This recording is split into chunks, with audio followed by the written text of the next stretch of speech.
La crise en Ukraine a causé pour la première fois au Maroc que le prix du gasoil à la pompe a devancé celui de l'essence. Une situation qui se répercute sur les prix de toutes les denrées alimentaires en ce mois du Ramadan.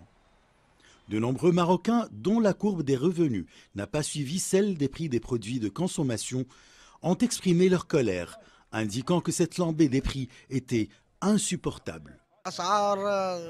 Les prix ont augmenté de façon incroyable. Les prix élevés à un niveau déraisonnable sont présents dans toutes les matières premières. Fruits, légumes, poissons, tous les produits alimentaires sont très chers. L'augmentation des prix n'affecte pas seulement le pouvoir d'achat des citoyens, mais aussi les détruit et les élimine. Néanmoins, les citoyens sont patients et supportent toutes ces conditions difficiles. Quand vous voyez que la bouse coûte aujourd'hui 12 dirhams et que les poivrons coûtent 12 dirhams, ainsi que les tomates, tout cela épuise la poche des citoyens, alors pitié pour le peuple marocain. Bien que le gouvernement ait rassuré sur l'approvisionnement du marché national pendant le Ramadan, la hausse des prix de tous les produits affecte non seulement les consommateurs, mais aussi les commerçants. La crise ukrainienne a un impact significatif sur les prix et sur les citoyens marocains.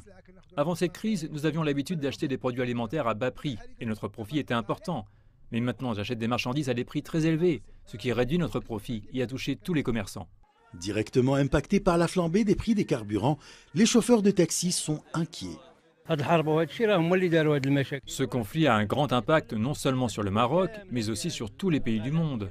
Quant à vivre au Maroc, c'est devenu très difficile. Quand on a des obligations et des enfants, il faut les nourrir, les vêtir, subvenir aux besoins d'éducation et de santé. Que Dieu nous aide. Pour atténuer les impacts causés par la flambée des prix des carburants dus à la crise en Ukraine, les tarifs du gaz et le prix du pain restent subventionnés par l'État et un soutien exceptionnel vient d'être lancé pour les professionnels du transport public et routier. Le gouvernement marocain prend de nombreuses mesures pour atténuer la hausse des prix. Il assure la prise en charge d'une gamme de produits de première nécessité, en plus d'accompagner les professionnels du transport afin de maintenir la tarification en vigueur dans les transports en commun. Je pense que c'est une mesure importante du gouvernement, mais ce n'est pas suffisant. Ces procédures nécessitent des mesures globales, étant donné que l'accompagnement des professionnels est assuré aux professionnels publics et non aux conducteurs. Mais ils sont une composante essentielle du système de transport collectif.